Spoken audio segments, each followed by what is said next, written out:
हमारे YouTube channel पर आप सभी का स्वागत है। जो भी हमको इस वीडियो में देख रहे हैं उन सभी को हमारी तरफ से राम राम। रामायण में जो रामचरितमानस में अयोध्या कांड है, पिछले वीडियो में हमने उसके 5 दोहे पढ़े थे, यानी हमारे 70 दोहे चौपाइयों के साथ पूरे पढ़ चुके हैं। और जिसके आगे के दोहे चौपाई हैं वो हम इस वीडियो में पढ़ेंगे। तो आप हमसे जुड़े रहिए और ध्यान से सुनिए, क्योंकि साथ में ही हम हिंदी में भी आपको समझाते जा रहे हैं। उतर न आवत प्रेम बस गए गहे चरण अकलाई, नाथ दास में स्वामी तुम तजो न काई बसाई। अर्थात प्रेम बस लक्ष्मण जी से कुछ उत्तर देते नहीं बनता। उन्होंने व्याकुल होकर श्री रामचंद्र जी के चरण पकड़ लिए और कहा, हे नाथ, मैं दास हूँ, आप स्वामी हैं, अतः मुझे छोड़ ही दे, मेरा क्या बस है।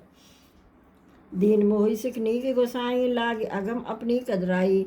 नरवर धीर धर्म दुर्धारी, निगम नीत कहे कहूँ ते अधिकारी। अर्थात हे स्वामी, मुझे तो बड़ी सीख अच्छी दी है, पर मुझे अपनी कायरता वह मेरे लिए अगम यानी पहुँच के बाहर लगी। शास्त्र और नीति के तो बहुत ही वे श्रेष्ठ पूर्व अधिकारी हैं, जो धीर और धर्म की धुरी को धारण करने वाले हैं।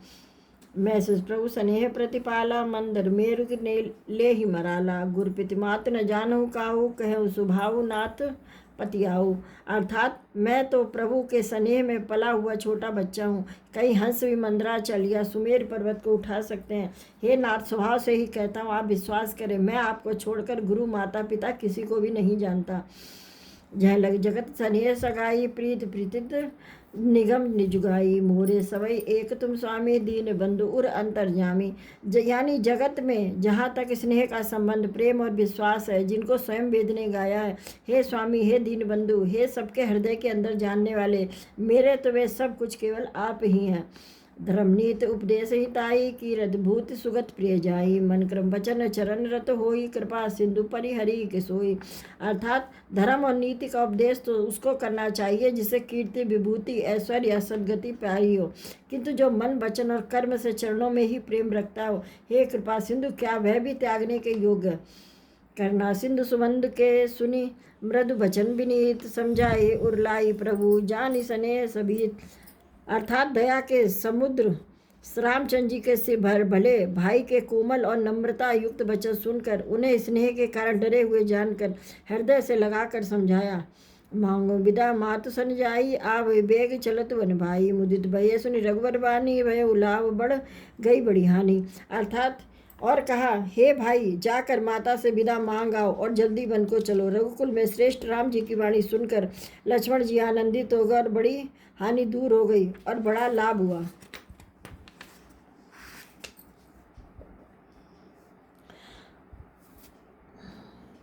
हर्षित हृदय पातु पही आए, मनहु अंध फिर लोचन पाए। जाय जननि पग नायउ माता, मनु रघुनंदन जानकी साता। अर्थात वे हर्षित हृदय से माता सुमित्रा जी के पास आए और मानो अंधा फिर से नेत्र पा गया। उन्होंने जाकर माता के चरणों में मस्तक नवाया, किंतु उनका मन रघुकुल को आनंद देने वाले राम जी और जानकी के साथ था। पूछे मातु मलन मन देखी, लखन कही सब कथा विशेषी। गई सहमी सुनि वचन कटोरा, मृगी देखी जब दब जनु चहु ओरा। अर्थात माता ने उदास मन देखकर उनसे कारण पूछा। लक्ष्मण जी ने सब कथा विस्तार से सुनाई। सुमित्रा जी कठोर वचनों को सुनकर ऐसी सहम गई जैसे हिरनी चारों ओर वन में आग लगी देखकर सहम जाती है। लखन लखु बा अनरत आजू, ए ही स्नेह बस करब अकाजू। मांगत बिता सभय सकुचाही, जाई संग विधि कहे कि नाही। अर्थात लक्ष्मण जी ने देखा कि आज अनर्थ हुआ, ये स्नेह बस काम बिगाड़ देंगे, इसलिए वे विदा मांगते हुए डर के मारे सकुचाते और मन ही मन सोचते हैं कि हे विधाता, माता साथ जाने को कहेंगी या नहीं। समझ सुमित्रा राम सिय रूप, सुशील स्वभाव, नृप स्नेहु लख धूनेहु, सिर पापन दिन कुदाऊ। अर्थात सुमित्रा जी ने राम जी और सीता जी के रूप, सुंदरशील और स्वभाव को समझकर और उन पर राजा का प्रेम देखकर अपना सिर धुना और पीटा। कहा कि पापनी केकई ने बुरी तरह घात लगाया है। धीरज धरे को अवसर जानी, सहज सुहद बोली मृदवानी। तात तुम्हारे मातु बैदेही, पिता राम बत सब भांति स्नेही। अर्थात परंतु कुछ समय जानकर धैर्य धारण किया और स्वभाव से ही हित चाहने वाली सुमित्रा जी ने कोमल वाणी से बोली, हे तात, जानकी ही तुम्हारी माता और सब प्रकार से स्नेह करने वाले श्री रामचंद्र जी ही तुम्हारे पिता हैं। अब तहाँ जय राम निवासु तहे दिवस जो भानु प्रकाशु जो पैसिय राम बन जाई अब तुम्हारे काज कुछ नहीं। अर्थात जहाँ राम जी का निवास है वहीं अयोध्या, और जहाँ सूर्य का प्रकाश हो वहीं दिन है। यदि निश्चय ही सीता राम को बन जाते हैं तो अयोध्या में तुम्हारा कुछ भी काम नहीं है। गुरु पितमात बंधु सुरसाई से हई सकल प्राण की नाई राम प्राण प्रिय जीवन जी के स्वार्थ रहित सखा सब ही के। अर्थात गुरु पिता माता भाई देवता और स्वामी इन सबकी सेवा प्राण के समान करनी चाहिए। फिर रामचंद्र जी तो प्राणों से भी प्रिय हैं, हृदय के भी जीवन है और सभी के स्वार्थ रहित सखा है। पूजनीय प्रिय परम जहाते सब मानी यहीं राम के नाते अस जिय जानी संग बन जाहूँ ले हुतात जग जीवन लाऊं। अर्थात जगत में जहाँ तक पूजनीय और परम प्रिय लोग हैं सब राम जी के नाते से ही पूजनीय और परम प्रिय मानने योग्य है। हृदय में ऐसा जानकर हे तात उनके साथ बन जाओ और जगत में जीने का लाभ उठाओ। भूरि भाग भाजन भयऊँ मोहि समेत बलि जाऊँ जो तुम्हारे मन छाड़ चलूँ कीन राम पद ठाऊँ। अर्थात मैं बलिहारी जाति हे पुत्र, मेरे समेत तुम बड़े ही सौभाग्य के पात्र हुए जो तुम्हारे चित्र ने छल छोड़कर श्री रामचंद्र जी के चरणों में स्थान प्राप्त किया। पुत्रवती जुवती जग सोहु रघुपति भगत जास सुत हो नत्रु बाज भली बाद बियानी राम विमुख सुत ते हित जानी। अर्थात संसार में वही स्त्री युवती स्त्री पुत्रवती है जिसका पुत्र श्री रघुनाथ जी का भक्त हो, नहीं तो वो राम से विमुख पुत्र से अपना हित जानती है। वह तो बांझ ही अच्छी पशु की भांति उसका ब्याना यानी पुत्र प्रसव करना व्यर्थ ही है। तुम्हारे भाग राम बन जाही दूसर हेतु तात कछु नाही सकल सुकृत कर बड़ फल एहु राम सिय पद सहज स्नेहु। अर्थात तुम्हारे ही भाग्य से श्री रामचंद्र जी वन को जा रहे हैं तात तुम्हारा कोई दूसरा कारण नहीं है। संपूर्ण पुण्यों का सबसे बड़ा फल यही है कि श्री राम जी के चरणों में स्वाभाविक प्रेम हो।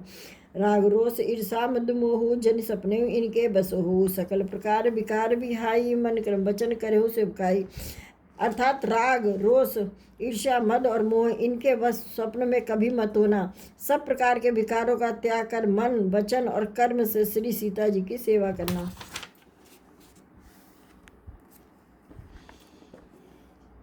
तुम कहो बन सम भांति सुपासु संग पितु मातु राम सिय रासु जहिन राम बन लही कलेसु सुत सोई करेहूँ यही उपदेशु। अर्थात तुमको वन में सब प्रकार से आराम है जिसके साथ श्री राम जी और सीता जी रूप माता पिता हैं। हे पुत्र तुम वही करना जिससे रामचंद्र जी वन में क्लेश ना पावे, मेरा यही उपदेश है। उपदेश यही जही तात तुम रे राम सिय सुख पावहीं पितु मातु प्रिय परिवार पुर सुख सुरति बन वर्षा बिसरा वहीं तुलसी प्रभु सुख देई आसी यसु दीन पुनि आशीष दई रति होई अविरल अमल सिय रघुवीर पद नित नित नई। अर्थात हे तात मेरा यही उपदेश है कि तुम वही करना जिससे वन में तुम्हारे कारण श्री राम जी और सीता जी सुख पावे और माता पिता प्रिय परिवार तथा नगर के सुखों की याद भूल जाए। तुलसीदास जी कहते हैं कि सुमित्रा ने इस प्रकार हमारे प्रभु लक्ष्मण जी को शिक्षा देकर वन जाने की आज्ञा दी और फिर यह आशीर्वाद और सीता जी और रघुवीर जी के चरणों में तुम्हारा निर्मल निष्काम और अनन्य एवं प्रगाढ़ प्रेम नित नित नया हो। मात चरण सिरनाई चले तुरंत संकीत हृदय बाग और विषम तोराई मनऊ बाग मृगु भाग बस। अर्थात माता के चरणों में सिर नवाकर हृदय में डरते हुए अब कोई विघ्न न आ जाए लक्ष्मण जी तुरंत चल दिए जैसे सौभाग्यवश कोई हिरण कठिन फंदे को तोड़ाकर भागा निकला जा रहा हो। गए लखन जी जानकी नाथु बे मन मुदित पाई प्रिय साधु बंदी राम सिय चरण सुहाए चले संग नृप मंदिर आए। अर्थात लक्ष्मण जी वहाँ गए जहाँ जानकी नाथ जी थे और प्रिय का साथ पाकर वे बड़े प्रसन्न हुए और श्री राम जी और सीता जी के सुंदर चरणों की वंदना करके वे साथ चले और राजभवन में आए। कही परस्पर पुरनर नारी भली बनाई विधि बात बिगारी तन कृष मन दुख बदन मलीने विकल मनऊ मादी माखी मधुछीने। अर्थात नगर के स्त्री पुरुष आपस में कह रहे हैं कि विधाता ने खूब बनाकर बात बिगाड़ी है। उनके शरीर दुबले मन दुखी और मुख उदास हो रहे हैं। वे ऐसे व्याकुल है जैसे शहद छीन लिए जाने पर शहद की मक्खियाँ व्याकुल होती हैं। कर्मी जैसे धुनि पछताई जन बिन पंख बिहग अकुलाई भई बड़ी भीर भूप दरबारा बरिन न जाई विषादु अपारा। अर्थात सब हाथ मल रहे और सिर धुनकर पीट कर पछता रहे कि मानो बिना पंख के पक्षी व्याकुल हो। राजद्वार पर बड़ी भीड़ हो रही है। अपार विषाद का वर्णन नहीं किया जा सकता है। सचिव उठाई राहु पैठारे, कही प्रिय बचन राम पगुधारे, सिय समेत दो तनय निहारी, व्याकुल भयउ भूमि बत पारी। अर्थात श्री रामचंद्र जी पधारे, यह प्रिय वचन कहकर मंत्री जी ने राजा को उठाकर बैठाया। सीता सहित दोनों पुत्रों को वन के लिए तैयार देखकर राजा बहुत व्याकुल हो गए। तो चलिए अब यहीं पर हमारे 5 दोहे पूरे हो गए चौपाइयों के साथ में। तो अगले दोहे हम उस नेक्स्ट वीडियो में बनाएंगे। तो चलिए, जब तक आप सभी को हमारी तरफ से जय श्री राम।